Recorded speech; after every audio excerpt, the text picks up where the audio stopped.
Can you tell us a little bit about you and your background? I'm in my mid-20s. I live in Canada. I've been living here for most of my life. And I'm an investigative journalism. I've covered a lot of things like, politics, sports, crime stories. I have a BA in journalism. I speak 4 languages. I'm a big sports fan. What is it about the Maura Murray case that gets you so interested? Well, I actually started working on the Brianna Maitland case in July 2015, and obviously when I started working, Maura Murray's name came up because it happened like 6 weeks later and 80 miles apart. So obviously I was really interested in finding out what happened with Maura Murray as well. But then I saw that there was a blog on it. I saw that you guys were starting your podcast. I think you were in episode 3 or something. So I thought that, since there's so many flurry of activity going around the Maura Murray case, I would look into the Brianna Maitland case because I felt like this was a case that was really like under the radar. There wasn't really a lot of activity. There wasn't really a lot of people that were commenting or interested in that case, at least from my initial perspective.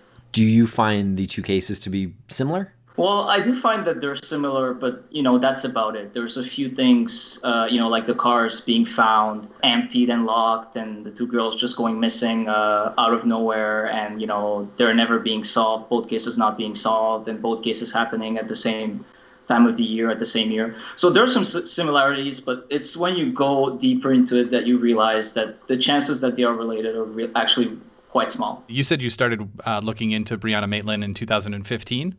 Yeah.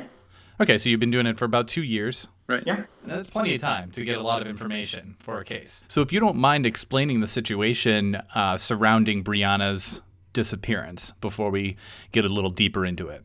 She was a 17-year-old. She had just turned 17 on October 8, 2003. She was born in 1986.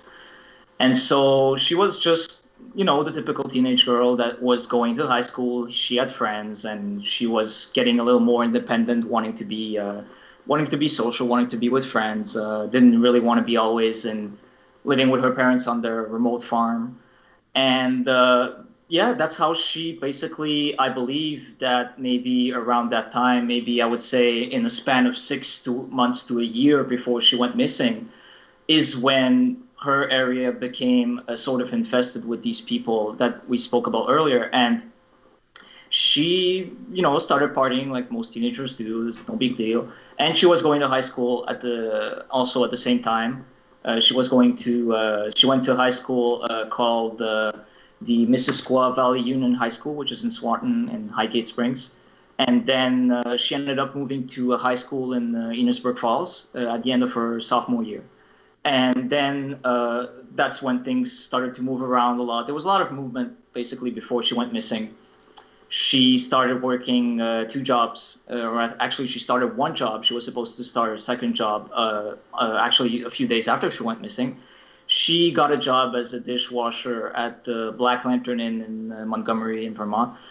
And she was working there full-time because she had just gotten her GHD and she wanted to start college part-time and work because she had to, she was alone. She was living, from one place to another, like living with a few friends, living with, a couple of boyfriends and things like that. And she wanted to really be independent, but she also needed the money. So she was kind of like juggling between 2 jobs and wanting to make something out of her life. And basically, a lot of things changed in the few weeks before she went missing. She was assaulted at a party. And she was also, as time went on, this is pure speculation, but I believe that she was trying to get her life back on track. And that as she was trying to get her life back on track, she was moving away from that group of people that ultimately were involved in her disappearance. But I think that what happened basically is that on the night of March 19, 2004, she finished her shift as a dishwasher at the Black Lantern Inn around 11:12, 11:30. And she took her car, which was an Oldsmobile 1988 sedan Royal. So it's kind of in the 80s was a luxury car. And she took off. And, the next day they found her car where they found it, and there was no trace of her. anyone who listens to this podcast, they're fans of true crime. They're looking into the Maura Murray case. They inevitably you get Brianna Maitland coming up in any search, and they've seen the picture of the car backed into the barn. Who ended up finding that? Who was the? How did that car get reported? Well, actually, what happened is that on the morning of March 20th, so that would be the next day, around 10, 11 o'clock, there was a group of skiers that were coming from JP Ski Resort, which is about, I would say, about 20 miles east of where her car was found. And they were coming back on the road where her car was found, and they saw the car, and they thought it was so strange that they stopped by and they took pictures. So 99% of the pictures that were reported to the police, that were the media, that were used in, the Disappeared show, those are actually not police pictures. They're pictures from that group of skiers that saw the car there, and they thought, well, that's strange. So, they snapped about 5 or 6 pictures. So those are the main pictures that we're seeing. So based on the chronology of events, I would say that the first people in daylight that saw her car would be those ski travelers. But at the same time, around between 1 o'clock and 4 o'clock in the morning early morning, 4 a.m., March 20th, there were a couple of people that were passing by that road, and they saw her car, or her ex-boyfriend, James, was coming back from a night of partying in Montreal, and he crossed the border, and he passed by her car around 4 o'clock, and he saw it, but he didn't see, anyone around it. And there were also a few people that reported seeing the car around midnight, 1 o'clock in the morning, that were passing by, and they saw, one person said that they saw, I don't speak English that often, so I just... Doing better than I do. There was a blinking light. Hazard lights? Yeah, and the other driver reported seeing the headlights were open, but they said that they didn't see anyone around it, and that was 4 o'clock in the morning. Her boyfriend, I can tell you that he was questioned, and he was cleared in a way as having any direct involvement, but he did report seeing the car. And basically that was during the night. And then the next day, those were the 3 people that I told you about that saw the car. And then I'm assuming that one of them called police, or maybe a neighbor. I think it was said in the newspapers that a neighbor called police, because there's a few houses there. And then there was a state trooper that came by the house around 1 p.m. on that day, and he then saw the car. So that was the first time the police saw the car. Was this a very popular road? It's hard to say because I wasn't there in 2004. When I went there on the road, it was a Saturday afternoon, and there were cars coming and going every minute. My guess is that in 2004, it wasn't that crowded like during the day. There wasn't that many people going through that road, but it's a pretty important road because it's the only, or at least it's the main road for anyone that's going from the west side of Franklin County to eastbound to Montgomery and to Jay Ski Peak Resort. It was probably an important road then, and it still is an important road today, definitely. Yeah. How big is the town that this happened in? Well, Montgomery is about 1,200 people. Back then in 2004, it was about 900 people. And essentially what's really important to understand is that all the towns in that area are less than 2,000 people. We're talking maybe 900 to 2,000 people. All the towns, Berkshire, Montgomery, Richford, all those towns, it's about 1,000 to 2,000 people. So obviously, everyone knows everyone, and it's really not a big place. It's a rural area. I mean, it's just all the families know each other and the neighbors. So whenever someone new comes in town, things get told, and you don't go in there and leave without people seeing you or wondering who you are. At least that's the feeling I got when I was there twice. Especially kind of like what's bordering on a cold case, because after a certain period of time, not a lot of new information starts coming out. So you tend to tread the same ground. My question is, what do you typically say to people who are so focused on connecting the two cases and saying that there's some link between them, that there's a serial killer and these cases are connected? What's your response to them? Well, the first thing I would say is that if you look at the way Maura Murray went missing, like the specific timeline and when it happened during the day, and you look at Brianna when she went missing when it happened, there's some differences in the sense that the probability of a serial killer just happening to be upon a dark road almost at midnight when it's freezing outside and just waiting for someone to be there seems a little far-fetched to me. And that's something I would say to people, like, if you want to live in that world where you think this could happen, that's fine. And I'm not going to be like judgmental or say, oh, how dare you not agree with me? No, people are entitled to their opinions, and that's fine. What I would say is look at the two cases, look at the facts of the case, and, take a look at, Maura Murray's life before she went missing and Brianna Maitland's life before she went missing. And you'll notice that the probability that the two cases are related is fairly far-fetched, in my opinion. And there's obviously some details that we can get into later, but it's, you have to look at the facts of the case, the events prior to them going missing, and I think then you realize that they're probably not related. What's the smoking gun? Well, the smoking gun is essentially, there's a lot of things. I would say the smoking gun is the general situation in Vermont at that time, and it's still somewhat the case today. What we've had at the time that Brianna went missing, there was really a big crack epidemic. There were a lot of drug dealers that were coming from Massachusetts, from New York, from other bordering neighboring states that were coming in these small rural towns in Vermont, specifically to sell drugs. And since there were teenagers in that area that were, like Brianna or her age or younger or older, and they didn't have a whole lot to do there. And having been there, it's true that unless you have a car and unless you know a lot of people, you're mostly going to go out in these parties and, there's going to be lots of things that are going to be offered to you there. But my general consensus would be there's a certain atmosphere in Vermont. There's certain things that happened before Brianna went missing that leads me to believe it's very specific. It's much more specific than Maura. More specific as far as motive? Yes, more specific as far as motive, but more specific as far as the general context at the time in that area. Because, I do agree that Vermont and New Hampshire, like the two areas where these girls went missing, they're fairly close to one another. But at the same time, I don't know, I've never been to New Hampshire, but I do know that in Vermont at the time, the situation was really specific to that area. I'm 100% positive that Brianna's disappearance was drug-related. Now, when you say that, obviously you have to go and show why you're saying that, show proof of that. What I can tell you guys is that the general consensus around the area, the general consensus with the people I talked to, even the police, is that it was drug related, but not in the sense that it's not necessarily in the sense that it's been presented, like that she had a drug debt or that she stole something or whatever. It was drug related in the sense that she was made go missing. I'm not even sure we can say that, but she was the people who made her go missing were people that were involved in the drug business in various ways.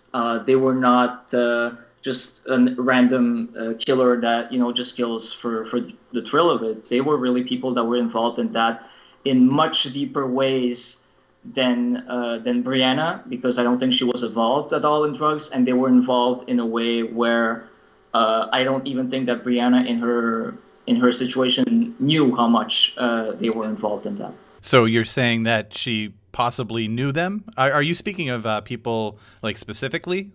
Yes. Yes, there are some people that have been named. There's also a lot of people that have not been named and that cannot be named because it would compromise the investigation. But what I can tell you is that I'm positive that at least 6 to 10 people should be charged in various ways with her disappearance / murder, because we can't prove anything without, or at least it's hard to prove something without a body, without physical evidence. But what I would say is that yes, she knew the people that were involved that made her go missing. I don't know if she knew them all perfectly well, but she knew most of them. Like it wasn't random. It wasn't a random killer. So it's kind of interesting that there's been this secret of what happened to Brianna that's lasted these 12 plus years. I think the family private investigator described it best as saying there's a conspiracy of silence. And I believe that's true. I believe that there are people in that area that know things that could be very important to the case, but for various reasons they haven't talked, or at least if they have talked, it hasn't brought anything to the map that we didn't already know. It's hard for me to figure out why, because it's really, the police can protect you. I mean, I can go and talk to these people, or I can question people, but I can't really protect them. I'm just a journalist, and the police can really protect these people. So why they haven't talked, I have several theories as to why people haven't talked more, but it's all pure speculation. I mean, I can't really come up and say this is why they haven't talked, but I think there's lots of things there that are still unknown to me and unknown to most people except those who live there. What's really strange for me is seeing every year when it's her anniversary or her birthday, all these people saying, oh, like, because especially with these cases, you can learn a lot by reading comments online. And I'm not talking about Reddit or topics. I'm talking about comments from actual people with their actual names and actual pictures on Facebook or on news comments that they go and they talk about the case.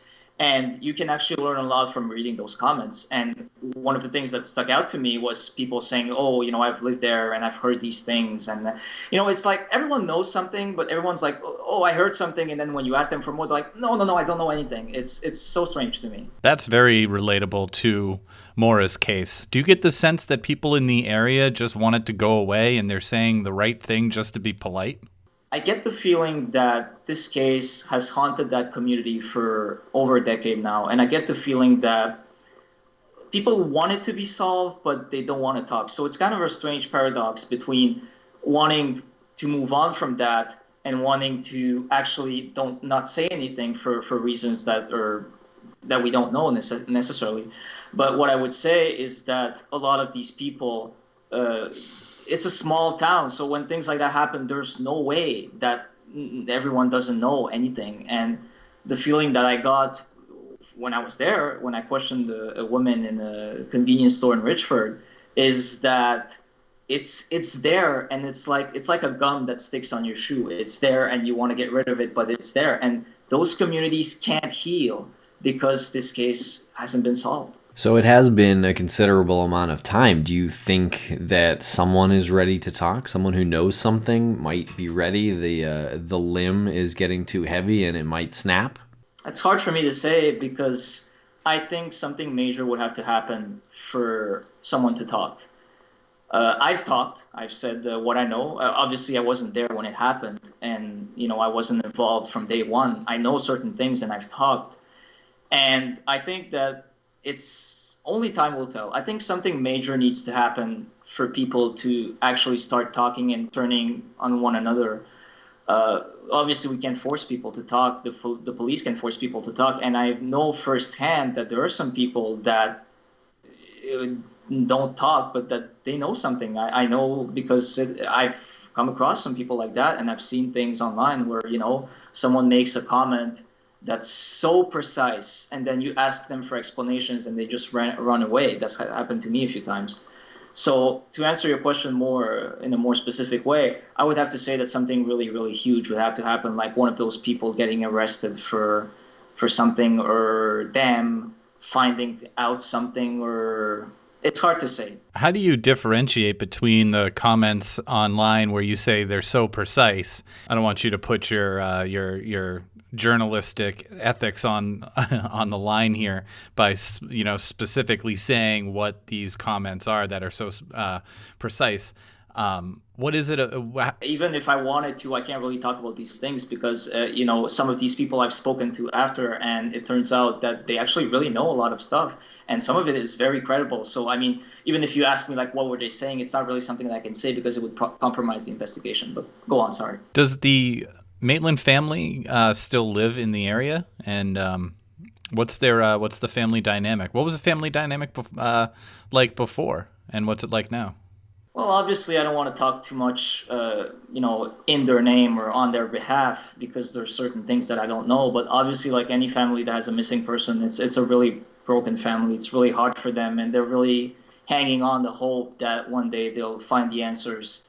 I feel like they were really close family, and I feel like Brianna really liked her parents. She was very close to her aunt as well, and her mother's side of the family, I feel like. And she had also an older brother, and she was really close to him as well, Waylon. And I feel like the family dynamic, it's a close family. Obviously, they're very tight-knit. They're very close. They obviously don't live in Vermont anymore. I know that Bruce Maitland, the father, he goes to Vermont a couple of times a year for like business and things like that. And I've read something somewhere that it's really hard for him. They've moved out. They moved out of state. Like I know where they live, but obviously it's not something that I can really share with you guys. I would say that the family dynamic has probably changed in a way, but then again, I would have to go into personal details that I know, but that I can't really I can't really share. But I understand the question. I know why you want to know. I would say it probably changed. It probably had a big impact on them. What I would also say about the Maitlands is that I've noticed something that's really interesting to me is that they're not the type of family I feel like they're not the type of family that go and show off in the media or that go on like Dr. Phil or like these shows like that where they're like, oh, it's so terrible. And like they're the type of family that really they I don't want to say they suffer in silence, but they suffer in a way alone. Like they don't feel the need to show off. They don't go like and talk about except when it's the anniversary. Sometimes like they would call and they would say something, or they went and did the Disappear show. But unlike Maura Murray, where I feel like there's a lot of material and a lot of stuff that's being said in the media by Fred Murray and other people involved, the Maitlands don't seem to me like the type of family that just go and show off. And I think it's in a way it's good. I mean, because it's hard. It's hard to talk about these things, and I really respect them for being a little more laid back and like let us deal with that alone without having the cameras spying on us like every 2 seconds. You mentioned that Brianna was assaulted at a party. Can you go into that a little bit? Yeah, sure. There was a party in Richford, Vermont, which is right at the Canadian border. Like the first time when you cross the border, it's Richford. It's about 1,500 people, 2,000 people. And there was a party there at someone's house. And it was like the end of February. There was like maybe 3 weeks before Brianna went missing. And she went there, all those drug dealers were there, and, people from like her high school, and her, at the time, ex-boyfriend James was there. And what happened essentially is that the feeling I got, and it was said also in the Disappeared episode, is that Brianna was kind of like a flirtatious person, which is, normal at that age. You're 17, you want attention from the opposite sex, it's normal.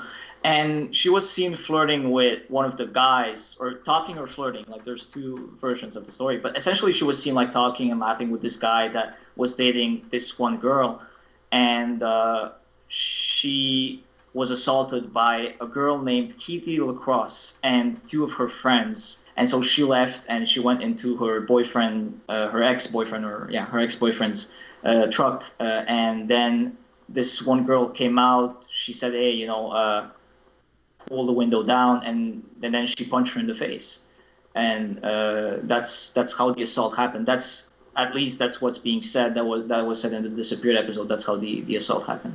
She punched her once in the face and gave her a concussion? I guess she punched her several times because yeah. The thing is, the Disappeared show names only one of these girls, but my research shows that there's at least 3 girls. Maybe they all assaulted her at once. But she had to go into the hospital, and she had a black eye and a concussion, and she filed charges against that girl that were later dropped against the family's wishes. They were dropped after she went missing, and the girl was subpoenaed to testify. We've heard things like Brianna was incredibly smart.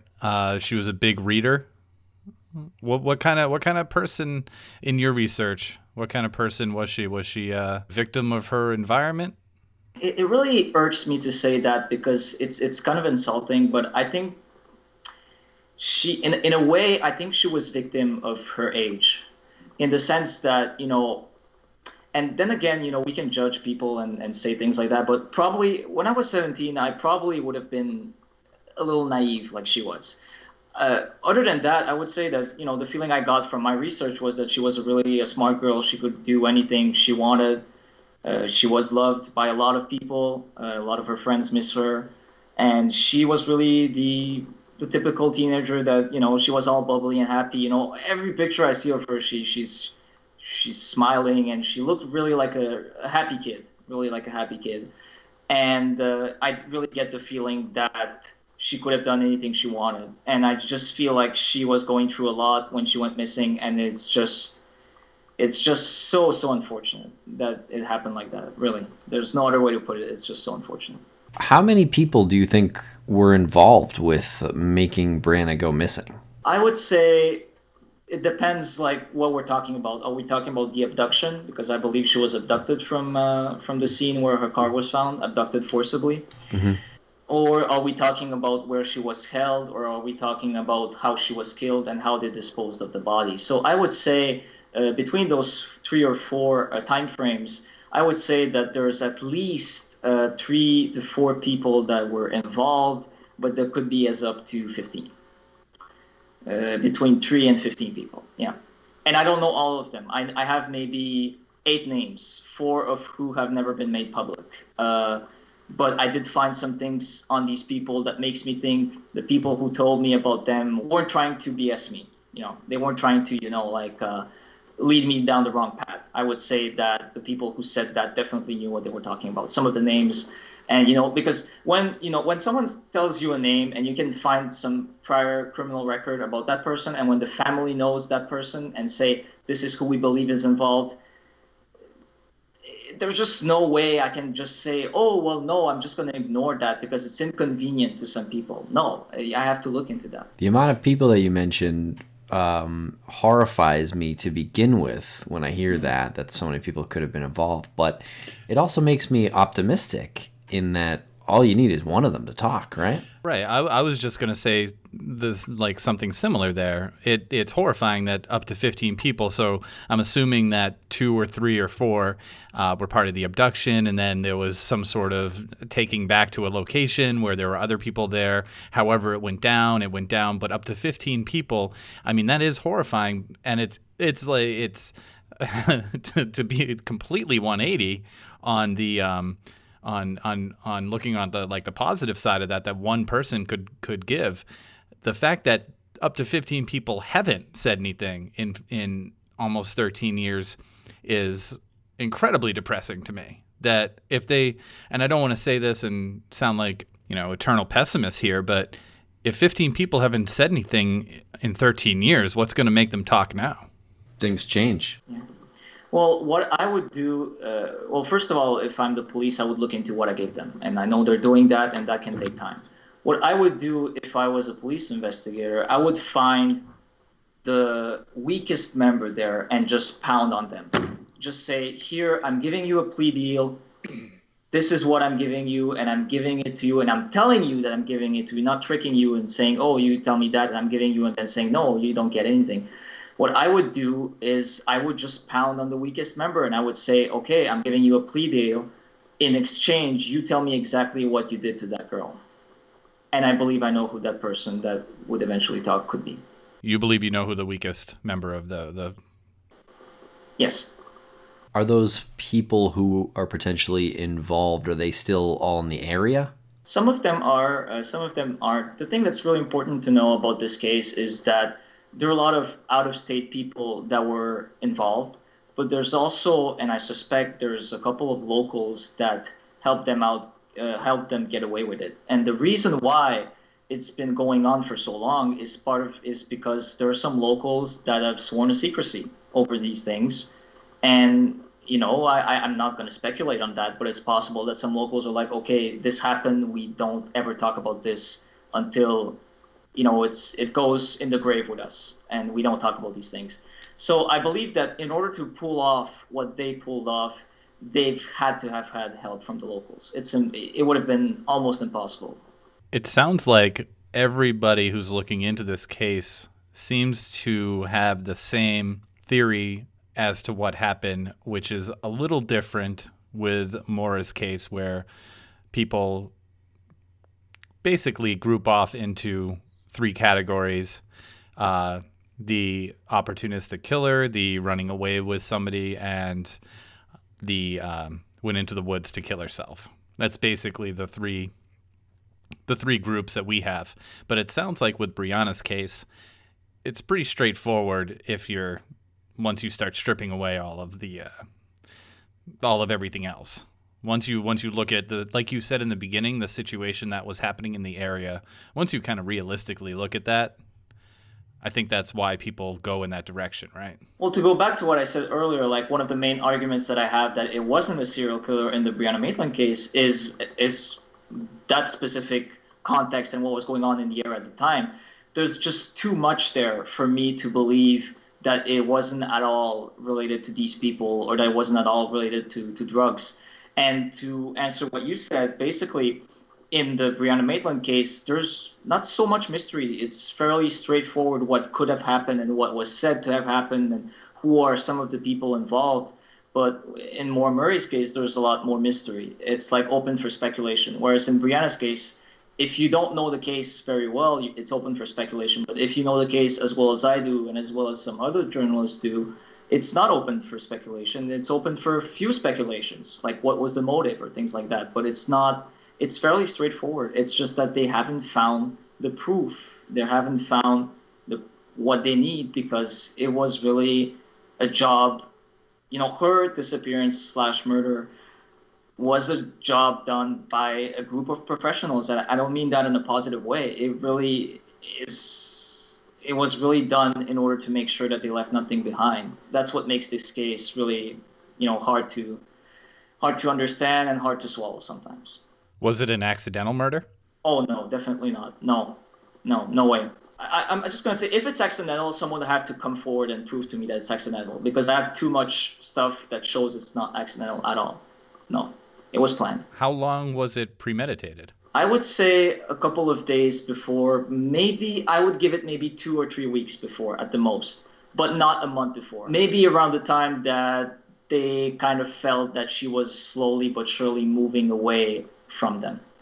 It was a combination of many events. And actually, one of the things that you guys should know, and also for your listeners, is that, on the day that she went missing, she was shopping with her mother in St. Albans. And while she was in the shop, looking at clothes and things, there was someone outside, and she went and talked to that person. And she came back to her mother, and she was agitated. She was shaking. And then her mother said, like, "Oh, what's going on?" And she didn't want to talk about it. She was like, "Oh, I have to go back to work. I have to get going.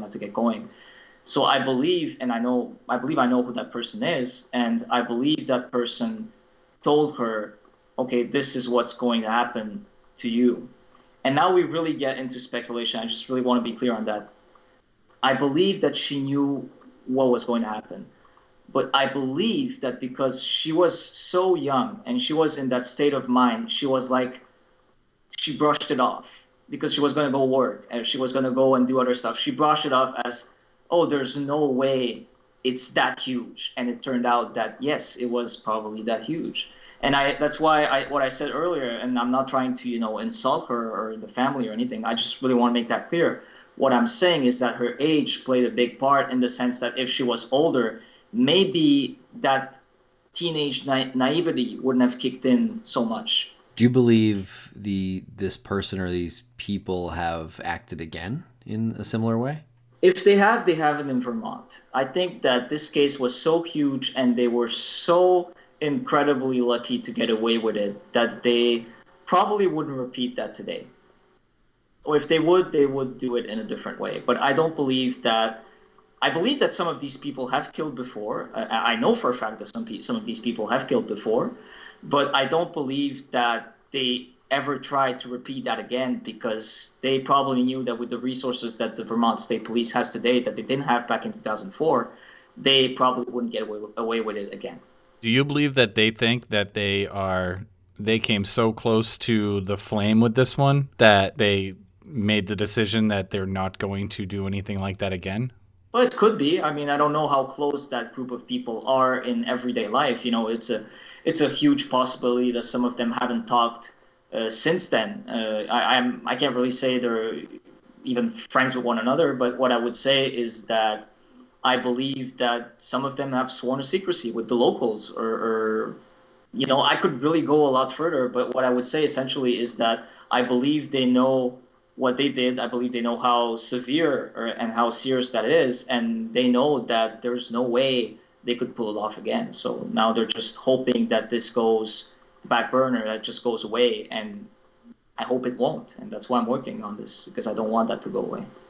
Did you feel any danger when you were looking into this, when you were on location, and do you think there is any danger to people looking into this? I wouldn't say there's any danger. I just think you have to be smart about the way you look into these things, because even looking at the Maura Murray case, there's always going to be people that are going to be on the outlook for new people involved in the case. There's always going to be people that are going to really look into, okay, is there someone that's interested in this case? So, and one of the reasons why I've been so subtle and why I'm only coming out now on your podcast for the first time speaking publicly about these things is because I don't necessarily want my name to be associated with this case, because looking into this case can be dangerous. I'm not naive, and I'm not going to be, oh, well, no, it's like looking into, covering an election or something. No, this is serious stuff. And I mean, I didn't feel directly in danger, but looking back, there's definitely some things that I probably would have done differently.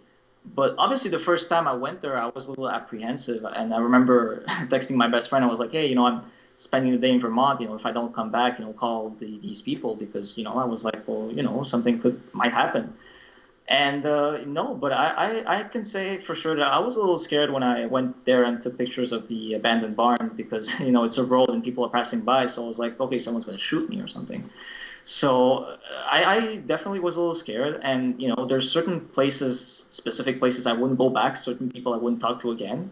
But I didn't feel in danger. Nobody threatened me or something. But that's only because, and I'm actually throwing flowers at myself right now, but that's only because I'm really trying to be smart about the way I look into this. I think it's interesting, and I don't know if you realize that you've done it, but what you've said about Brianna being 17 years old, and you can justify her not taking the situation as seriously as she should have because of her age. I'm not blaming her. No, I think it's interesting you saying that, and you're applying that same rule to yourself looking into the case. I feel like, and I don't know if you've realized it, but you've taken that naivety that she had and said, I'm not going to do that when I look into this case. Well, no, it's partially true, but I can't really say that I didn't go in there thinking I'm not going to be naive. I probably was naive. I probably made some mistakes. I mean, this was the first time that I really looked into a case this deep. But essentially what I would say is that I really wanted to stay out of the spotlight, because this isn't really about me. This is about finding out what happened to her and, getting justice. But what I would say is that I was a 17-year-old not that long ago. I mean, so obviously it's not like I was a 17-year-old 20 years ago or 15 years ago. So I know how I was reasoning at that age, and I know the things I did, and I know the way I was reacting. So obviously I tried to transpire that to myself and say, well, let's try and think about how I would see things at that age. Because, I mean, when I first started looking at the case, this is what really struck me. I'm like, this is a 17-year-old girl, it broke my heart. It still does.